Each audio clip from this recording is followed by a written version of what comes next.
Mr. President, I ask that the proceedings of the quorum be dispensed with. Without objection, so ordered. Mr. President, I rise once again today to continue the tradition started in the last Congress from our friend and colleague, Senator from Delaware, Senator Kaufman, to once again recognize another great federal employee.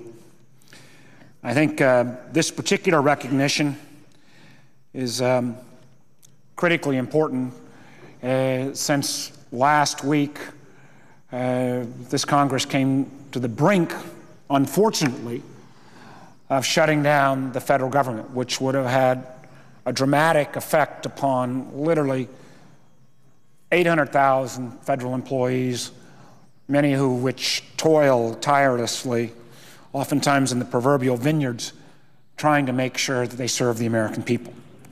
It's my hope that later today the House and we in the Senate will pass what perhaps is a imperfect compromise, but as every compromise, it's a bit imperfect viewed from one side or another, that will continue the operations of this federal government through the balance of the fiscal year. So it is appropriate that today that we continue this tradition where we single out for recognition on the floor of the Senate one of the federal employees that continue to provide service to Americans. The exemplary federal worker that I'm referring to this week is Keith Prewitt.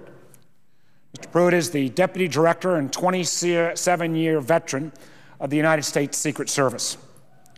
Prewitt is responsible for overseeing the day-to-day operations of the Secret Service, including its 6,700 employees, with a budget of about $1.5 Mr. Prewitt also oversees the protection of the President and the Vice President of the United States, as well as visiting heads of state.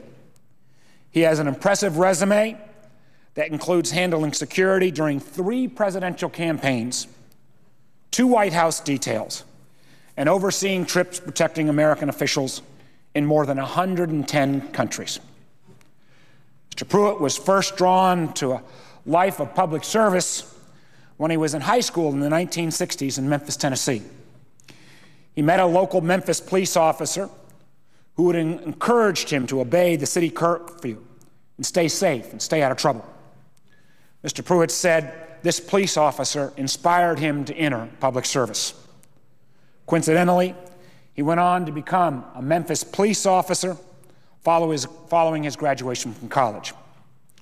In 1983, the Secret Service recruited Mr. Prewitt to serve as a special agent in the Memphis field office. Over the years, he rose through the ranks of the service. He has served both on the front lines and in supervisory positions, which all this experience has led him to his leadership role today. Mr. Prewitt is regarded by his peers as one of the best in the field.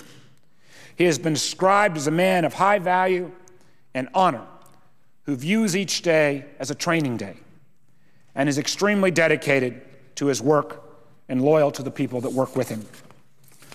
One of his peers at the National Association of Black Law Enforcement Officers stated that Mr. Prewitt, quote, identifies challenges for the organization and seeks to change the status quo to make things better. His tireless efforts to improve the performance of the Secret Service have made him a true asset to the agency, to the President and the Vice President, and to our country. I hope that my colleagues will join me in honoring Keith Prewitt, a truly great civil servant, and all those in the United States Secret Service for their hard work and dedication to our nation. It's also my hope, Mr. President, that we can conclude the budget for the balance of this fiscal year so that we can give Mr. Prewitt and the countless other federal employees and literally the millions of other Americans who depend on the ongoing workings of this federal government the confidence they need and the respect they need by passing the balance of the continuing resolution for this year before we break for the Passover Easter recess. With that, Mr. President, I yield the floor and note the absence of a quorum.